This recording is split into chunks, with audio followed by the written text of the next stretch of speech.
Saúdo às irmãs e aos irmãos com a graça e a paz do nosso Senhor Jesus. Nós vamos dar início ao nosso colo dominical através de uma oração. Senhor Deus, obrigado por mais este dia, mais este momento em que podemos aprender algo mais da Tua Santa Palavra. Assim, Senhor Deus, através de lições baseadas nas Escrituras, através da ação do Teu Santo Espírito, estejam nos ensinando. Assim, onde quer que sejamos, pedimos a Tua bênção e a Tua graça nesse momento, no nome do Teu Filho Jesus. Amém. O nosso texto bíblico base para hoje é Hebreus, capítulo 2, versículos 5 ao 18. Leiamos. Pois não foi a anjos que Deus sujeitou ao mundo que há de vir, sobre o qual estamos falando. Pelo contrário, alguém, em certo lugar, deu testemunho dizendo: que é o homem que dele te lembres, ou o filho do homem que o visites? Fizeste-o por um pouco, menor do que os anjos, e de glória e de honra o coroaste. Todas as coisas sujeitaste debaixo dos seus pés.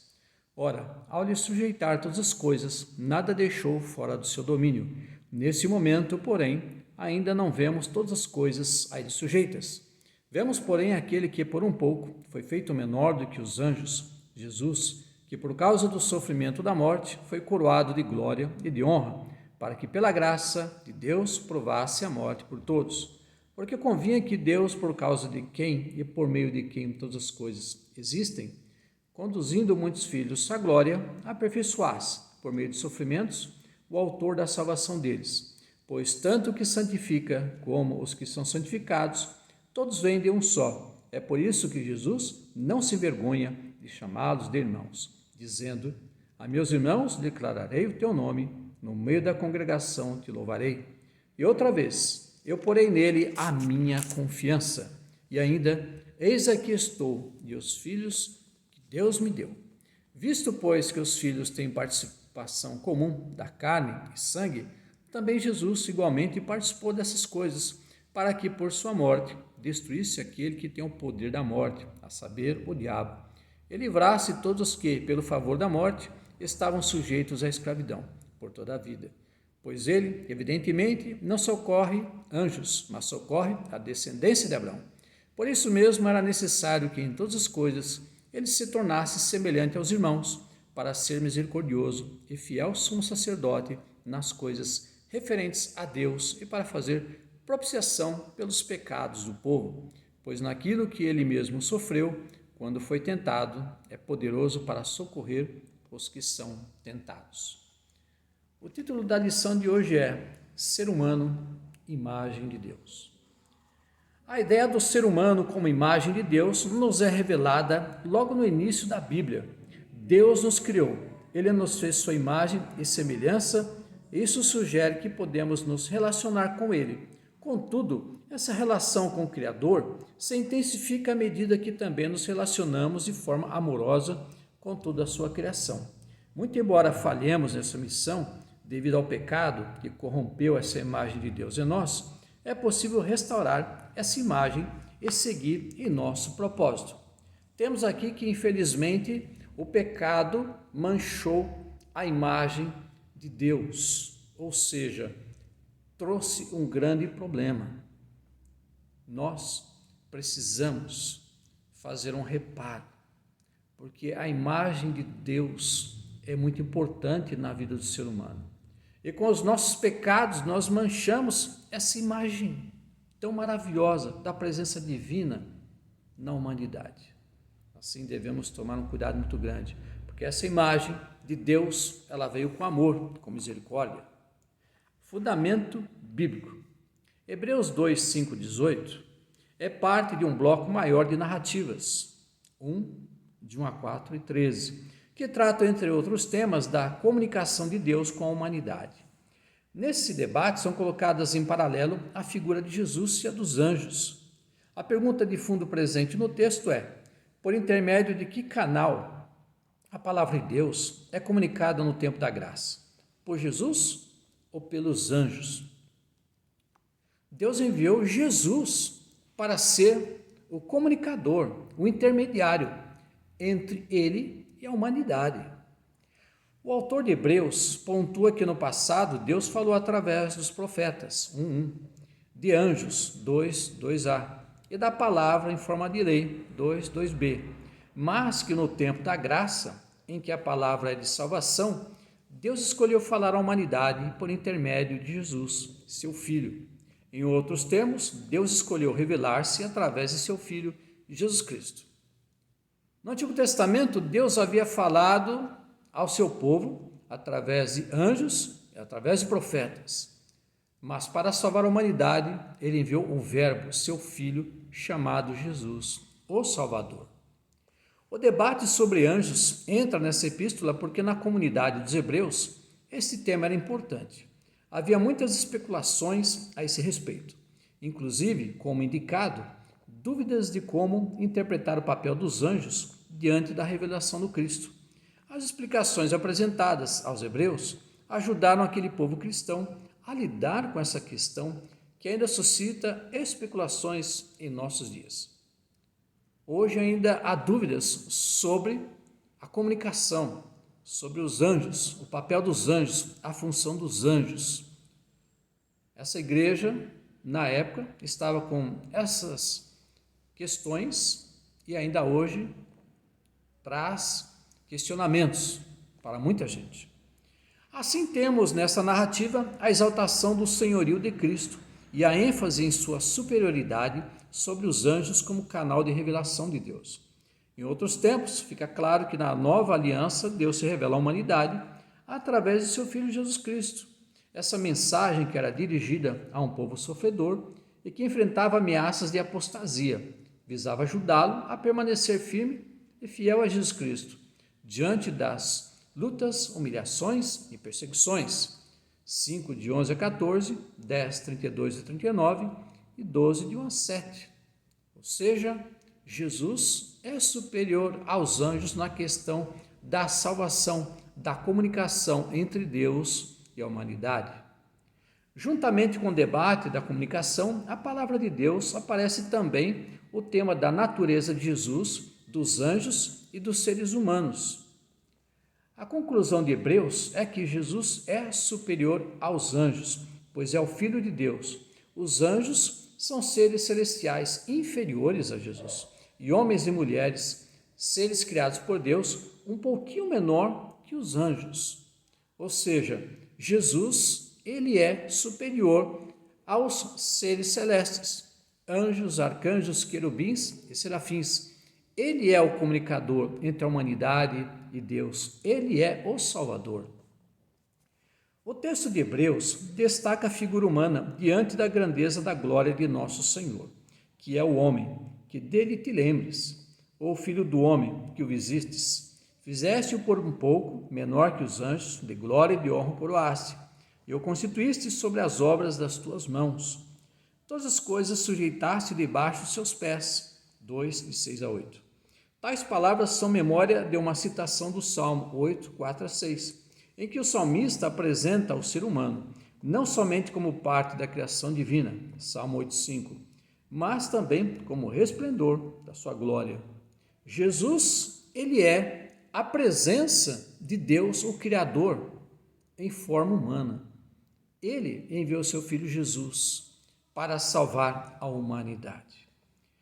Nesse salmo, Davi demonstra sua admiração pelas grandezas de Deus, manifestada em toda a terra, elas estão nos céus, Salmo 8:1, na boca das criancinhas, versículo 2, no firmamento, versículo 3, e também nos seres humanos, versículos 4 e 5, a quem o Senhor deu domínio de toda a criação, versículos 6, 9. Esse salmo mostra a grandiosidade de Deus, na qual todos nós podemos louvar, adorar, testemunhar de Deus. Palavra que ilumina a vida. A carta aos Hebreus nos permite pensar coisas importantes sobre a natureza humana. Primeiro, a condição do ser humano como imagem e semelhança de Deus. 2, o impacto do pecado sobre essa condição humana e o papel da obra redentora de Jesus Cristo nesse processo. Assim, veremos temas que aparecem em Hebreus no texto que nós lemos. Essa é a grande verdade. Com a entrada do pecado no mundo, com o afastamento da humanidade de Deus, algo aconteceu. A corrupção se tornou parte do ser humano. A corrupção humana, desde aquela época até hoje, tem imperado na vida do ser humano. E é necessário resgatar a imagem de Deus no ser humano.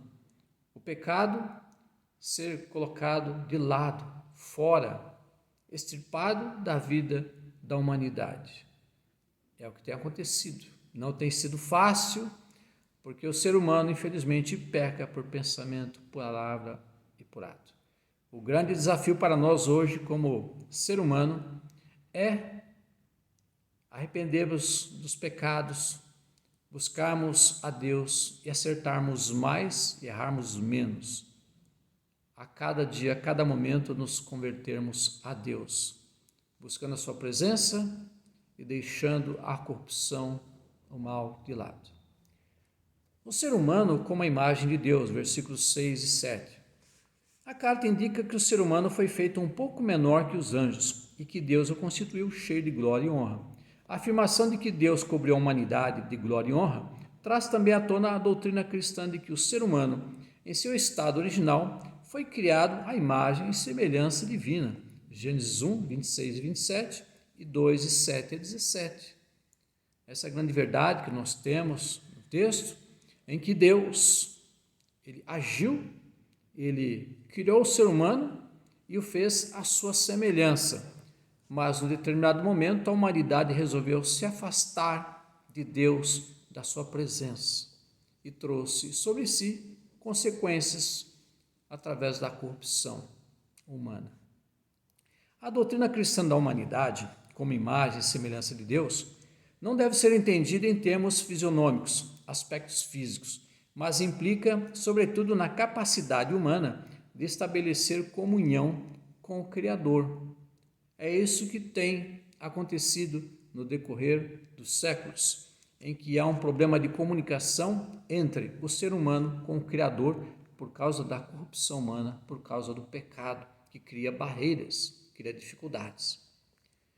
John Wesley, fundador do metodismo, afirmava que essa imagem e semelhança deveria ser compreendida sob 3 aspectos: imagem moral, que é a capacidade humana de exprimir virtudes como amor, justiça, pureza e santidade; imagem natural, que indica que, como ser espiritual, o ser humano é dotado de inteligência, vontade livre e sentimento; e imagem política, que está ligado ao poder ou habilidade criativa humana de administrar.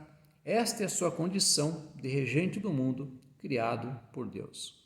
Assim, temos aqui, segundo John Wesley, 3 imagens em que deve haver uma recuperação: a imagem moral, a imagem natural e a imagem política. Em síntese, a imagem e semelhança de Deus no ser humano o permite experimentar valores divinos e estabelecer comunhão com Deus. É assim que entendemos a sua busca pela transcendência, pelo divino. Isso facilita, em parte, a comunicação do Evangelho, pois já há no coração humano essa abertura ao Criador. Cabe a cada discípulo e discípula de Cristo buscar meios eficazes para fazer com que a comunicação do Evangelho alcance cada vez mais o coração das pessoas. Através do discipulado, minhas irmãs e meus irmãos, através do nosso testemunho de vida, é um meio para que possamos alcançar o coração dos seres humanos, das pessoas que tanto sofrem hoje, que estão afastadas de Deus, que não o conhecem, e Deus conta com cada um de nós. A palavra de Deus diz que os anjos gostariam de ter esse ministério. Entretanto, Deus deixou esse ministério para nós, seres humanos, pessoas falhas, imperfeitas e pecadoras, a qual Deus teve misericórdia e enviou seu Filho Jesus para nos salvar.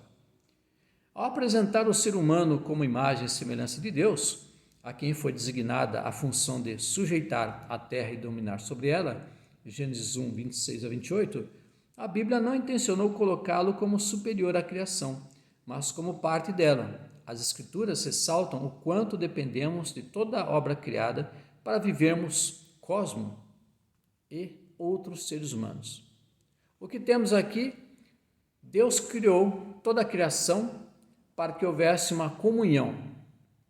Assim, nós aqui Deus criou o ser humano para viver em comunhão com o ecossistema, com a fauna, com a flora, todos vivendo no mesmo mundo, usufruindo dos mesmos bens da terra, do campo, do ar, da água.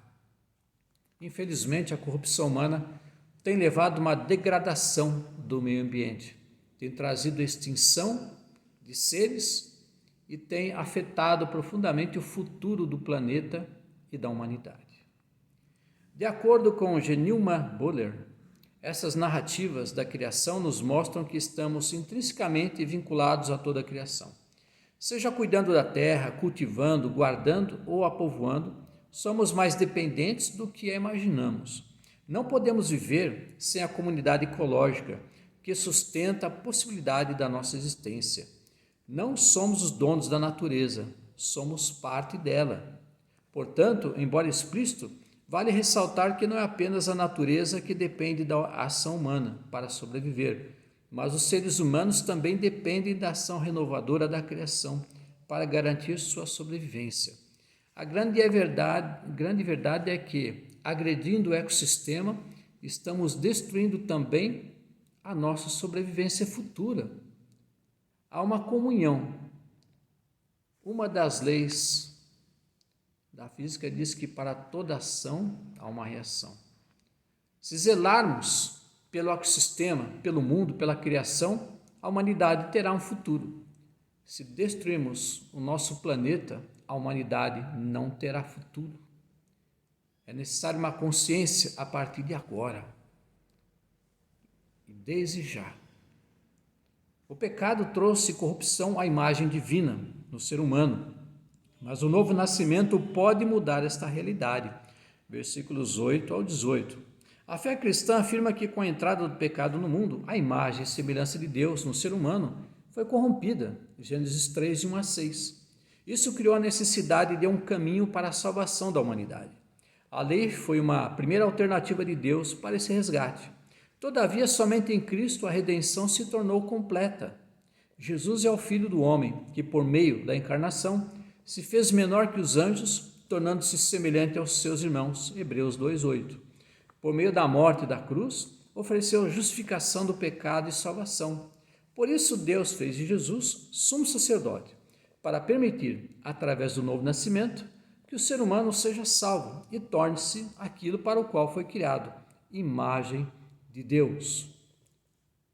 Deus proporcionou a salvação para a humanidade e enviou seu Filho Jesus por amor e misericórdia a ela.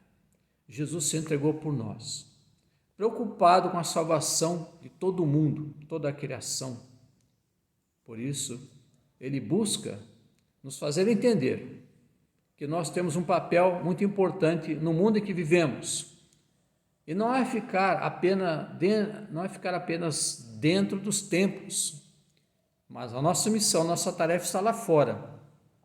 Não apenas apregoar as boas novas da salvação, não apenas encher as igrejas locais e membros, mas temos um papel social no mundo, salvar o mundo, salvar o ecossistema, salvar o futuro da humanidade.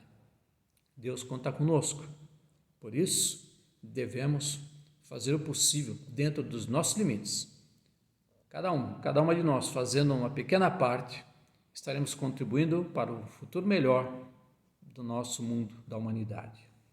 A revelação radical de Jesus na obra da redenção, se solidarizando com os seres humanos, convida a humanidade cristã de Hebreus, que enfrentava um tempo de sofrimento, a se espelhar nos sofrimentos de Cristo para vencer suas lutas e tribulações. Também acentua a ação graciosa e amorosa de Deus Pai em favor da humanidade, isto é, em Jesus. Deus revela no mundo o seu amor, desejando salvar todas as pessoas que crerem no seu nome, restaurando assim a imagem de Deus, outrora perdida, manchada pelo pecado em suas vidas. A igreja é porta-voz dessa mensagem de amor e salvação. Deus assim enviou seu Filho Jesus para que a humanidade possa se corrigir, possa se consertar e a imagem de Deus na humanidade ser restaurada, ser renovada. Claro que Deus conta com a nossa participação também nesse processo. Por isso ele enviou seu Filho Jesus para salvar a humanidade. Conclusão: tudo que vimos até aqui nos mostra que existe uma forte ligação entre o Criador e sua criação. Com a humanidade, Deus se revela de uma forma mais próxima e transcendente. Haja vista existir entre ambos a possibilidade de comunicação e relacionamento. Deus busca se comunicar com o ser humano. Ele está fazendo isso através de Jesus. Contudo, fica explícito que o ser humano também precisa se comunicar e relacionar-se com toda a criação de Deus, fauna, flora, outros seres humanos, ainda que essa comunicação e relação sejam diferenciadas. Deus conta conosco. Ele quer uma comunhão. A imagem e semelhança de Deus em nós não anula a responsabilidade de buscarmos a Deus, seu conhecimento e santidade, para espelharmos a imagem divina a outras pessoas através de nossas vidas. Deus deseja que tenhamos um testemunho de vida na face da terra, para que possamos nos relacionar de uma forma bondosa para com as pessoas, para que haja uma transformação social. Nosso desafio é testemunhar a Cristo Jesus nesse tempo, pois a evangelização permite levar Cristo, a sua salvação, a muitas pessoas. E além disso, a conversão produz não apenas a restauração da imagem de Deus na vida humana, como também a construção de um mundo melhor, já que as pessoas que se identificam com Cristo e refletem a imagem divina tornam-se sinal do amor, da paz, da solidariedade, da fé e da esperança de Deus no mundo. Deus conta conosco, minhas irmãs e meus irmãos, para transformar o mundo, para salvar o mundo, salvar a fauna e a flora, salvar o futuro da humanidade. Deus conta conosco e arrumando, consertando, renovando, restaurando a imagem de Deus na humanidade, isso se tornará uma realidade. Irmãos e irmãs, fica aqui uma pergunta para ser respondida e, havendo dúvidas, entre em contato conosco para que possamos compartilhar. Como o novo nascimento propicia a restauração da imagem de Deus na vida humana? Que Deus abençoe, irmãos e irmãs, e assim oremos agradecendo ao nosso Deus. Obrigado, Senhor Deus, por mais este momento em que podemos aprender algo mais da Tua Santa Palavra. Assim, continua agindo em nós através do Teu Santo Espírito para que possamos fazer a nossa parte para recuperar a Tua imagem na humanidade em nós. Assim te agradecemos no nome do Teu Filho Jesus, que nos ensinou a orar dizendo: Pai nosso, que estais nos céus, santificado seja o Teu nome. Venha a nós o vosso reino, seja feita a Tua vontade, assim na terra como nos céus. O pão nosso de cada dia nos dai hoje. Perdoa as nossas dívidas, assim como nós perdoamos aos nossos devedores. Não nos deixes cair em tentação, mas livra-nos do mal, pois Teu é o reino, o poder e a glória para todos sempre. Amém. Recebamos a bênção, irmãos e irmãs, e a paz que excede toda a compreensão, guarde os nossos corações e mentes, no amor e conhecimento de Deus Pai e de Seu Filho Jesus Cristo, nosso Senhor, Salvador e Libertador, e a doce e confortadora consolação do Espírito Santo. Seja convosco, para todos sempre. Amém. Um abraço fraternal em Cristo Jesus, minhas irmãs, meus irmãos. Amém.